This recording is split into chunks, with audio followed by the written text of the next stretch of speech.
नमस्कार, मैं हूं आशुतोष और आप देख रहे हैं देश का गौरव।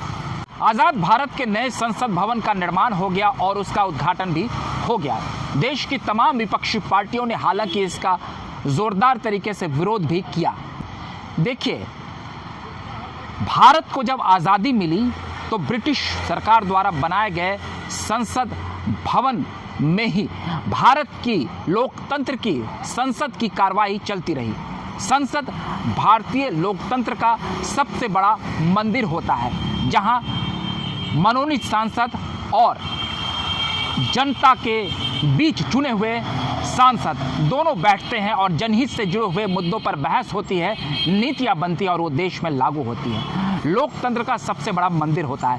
लेकिन भारत को 1947 के बाद जब आज़ादी मिली थी, तब से ये जो नया संसद भवन बना है, ये पहला संसद भवन होगा जिसका निर्माण भारत की सरकार ने कराया है। इसी को लेकर तमाम विरोधाभास जो है राजनीतिक गलियारों में गूंजती रही। हम आपको विस्तार से समझाते हैं कि इस विपक्षी दलों का ऐतराज़ क्यों था। दरअसल पंडित नेहरू कांग्रेस के प्रधानमंत्री रहे। उन्होंने संसद को स्थापित करने में अपनी भूमिका निभाई थी और उस वक्त पंडित नेहरू का नाम वहाँ संसद भवन के तौर पर शिलालेख पर अमर हो गया और अब प्रधानमंत्री नरेंद्र मोदी का नाम उस शिलालेख पर होगा। इसीलिए तमाम विपक्षी पार्टियां ज़ोरदार तरीके से हमलावर थी और वो हंगामा मचा रही थी कि इसका उद्घाटन राष्ट्रपति द्रौपदी मुर्मू से कराया जाए। ये और बात है कि विपक्षी पार्टियां कह रही थी कि वहाँ पर प्रधानमंत्री नरेंद्र मोदी का नाम भी होगा, लेकिन ये बात सत्य है कि जब राष्ट्रपति आती और उपराष्ट्रपति आते हैं तो उस वक्त प्रधानमंत्री नरेंद्र मोदी का जो नाम है वो शिलालेख पर शायद नीचे आ जाता।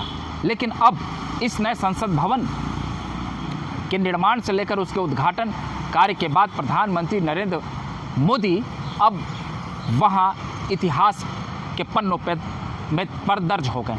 बीजेपी हमेशा इस बात को उठाएगी कि इस नए संसद भवन का निर्माण बीजेपी ने करवाया था। हालांकि कांग्रेस के शासनकाल में नए संसद भवन के निर्माण को लेकर बजट भी बनाए गए थे 3000 करोड़ का। जब मीरा कुमार स्पीकर थी तो उस वक्त इसे बनाने को लेकर एक कार्य योजना बनी थी, मगर वो ठंडे बस्ते में चली गई थी। भारत में 2026 तक नए संसद भवन के निर्माण को लेकर एक समय सीमा तय की गई थी। हाल के दिनों में कांग्रेस के कद्दावर नेता जो पार्टी छोड़ चुके हैं, गुलाम नबी आज़ाद, उन्होंने भी एक साक्षात्कार में ये कहा था कि इस नए संसद भवन के निर्माण को लेकर कांग्रेस ने भी कार्य योजना बनाई थी और 90 के दशक में जब पीवी नरसिम्हा राव की सरकार थी तो उस वक्त भी इस पर चर्चा चली थी। इसका मतलब नया संसद भवन जो बना है वो इतिहास के साथ किसी तरीके से छेड़छाड़ नहीं है, इसे बनना ही था। कई पत्रकार और कई राजनीतिक जानकार भी ये बात कह चुके हैं कि दिन ब दिन जिस तरीके से संसद के भीतर जो कार्यालय खुल रहे हैं और जो उसमें भीड़ बढ़ रही है, उसे लेकर नए संसद भवन के निर्माण की ज़रूरत थी। और ये एक बहुत ही ऐतिहासिक मौका रहा रविवार को जब नए संसद भवन का उद्घाटन हुआ। हालांकि विपक्ष ने जिस तरीके से अपना विरोध दर्ज किया, वो निश्चित तौर पर उसने लोकतंत्र को शर्मसार किया। अब ज़रा देखिए कि प्रधानमंत्री नरेंद्र मोदी ने गलत किया या सही किया। देखिए, वो एक प्रधानमंत्री हैं और वो एक राजनीतिक कार्यकर्ता के तौर पर उन्होंने अपनी राजनीति शुरू की थी और धीरे धीरे वो प्रधानमंत्री की कुर्सी तक पहुंचे। राजनीति में आप जानते ही हैं कि जो सामने आपका विपक्ष होता है उसे आपको हराना होता है और लोकतंत्र में आपको जीत हासिल करनी होती है। अब जरा आप सोचिए कि प्रधानमंत्री नरेंद्र मोदी ने यदि नए संसद भवन का निर्माण किया है और वो उद्घाटन करना चाहते हैं और वो उसका क्रेडिट लेना चाहते हैं तो उसमें बुराई क्या है? वो क्रेडिट क्यों न ले? अक्सर कोई भी राजनेता जो होते हैं वो कोई भी निर्माण कार्य करते हैं तो वहाँ शिलापट्टी पर उनका नाम होता है, वो उसका क्रेडिट लेते हैं। इसमें कहीं से कोई बुराई नहीं दिखती। हाँ, ये बात और है कि अगर राष्ट्रपति द्रौपदी मुर्मू को बुलाया जा सकता था, ये एक बहस का विषय हो सकता है। इसमें हम एनडीए सरकार को पूरी तरीके से क्लीन चिट नहीं दे सकते हैं, लेकिन प्रधानमंत्री नरेंद्र मोदी आने वाले चुनाव में इसे लेकर ज़रूर जाएंगे क्योंकि उन्होंने संसद के नए भवन का निर्माण किया। हालांकि ये कितना बड़ा चुनावी मुद्दा बन पाएगा ये कह पाना काफ़ी मुश्किल है, लेकिन जितनी भी देश की 20 विपक्षी पार्टियों ने इसका बहिष्कार किया, निश्चित तौर पर उसने लोकतंत्र को शर्मसार किया है। और अब बिहार की जदयू पार्टी ने राज्यसभा में उपसभापति जो हरिवंश हैं उनको आड़े हाथों लिया है, क्योंकि वो संसद भवन के उद्घाटन कार्य में चले गए थे। जदयू ने अपने किसी भी सांसद को न जाने की नसीहत दी थी। तो जदयू से जुड़े हुए राज्यसभा के उपसभापति हरिवंश अब निशाने पर हैं।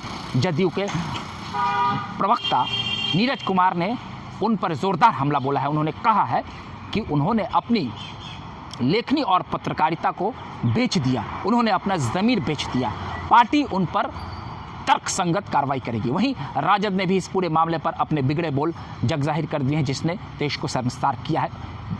राजद ने जितना आपत्तिजनक बात संसद को लेकर कहा है उस पर कांग्रेस को भी एतराज़ करना पड़ा। लेकिन इस पूरे नए संसद भवन में अब जो अत्याधुनिक सुविधाएं हैं और जिस तरीके से प्रधानमंत्री ने वैदिक रीति रिवाज से इसका उद्घाटन किया है, निश्चित तौर पर वो हिंदुत्व के एजेंडे को और आगे ले जाएंगे और जनता के बीच एक मैसेज देना चाहते हैं कि आप देखिए, हमने पूरी तरीके से हिंदू राष्ट्र की ओर पहला कदम कह सकते हैं, या बहुत हद तक हमने इसे आगे बढ़ा दिया है। प्रधानमंत्री नरेंद्र मोदी के शासनकाल में 2 बड़े कार्य हुए हैं, एक राम मंदिर का निर्माण और नए संसद भवन का निर्माण, जो उनके कार्यकाल का एक मील का पत्थर साबित होगा और उनके कार्यकाल का एक बहुत ही बड़ा ऐतिहासिक कार्य होगा। बहरहाल नए संसद भवन पर विपक्ष ने जिस तरीके से ऐतराज़ जताया और जिस तरीके से उन्होंने आंदोलन किया, निश्चित तौर पर उसने जनता के बीच में अपनी एक बिगड़ी हुई छवि पेश की है और इस पूरे मामले पर एनडीए ने देश के सामने एक सकारात्मक संदेश दिया है और उन्होंने जनता के बीच अपने हिंदुत्व के एजेंडे को भी सेट करने में पूरी कामयाबी हासिल की है। अगर आपको हमारे वीडियो अच्छा लगा हो तो कृपया कर उसे लाइक, सब्सक्राइब और शेयर कर दें। अगली बार फिर एक नई वीडियो के साथ हाजिर रहेंगे, तब तक के लिए आप हमें इजाज़त दीजिए। बहुत बहुत धन्यवाद।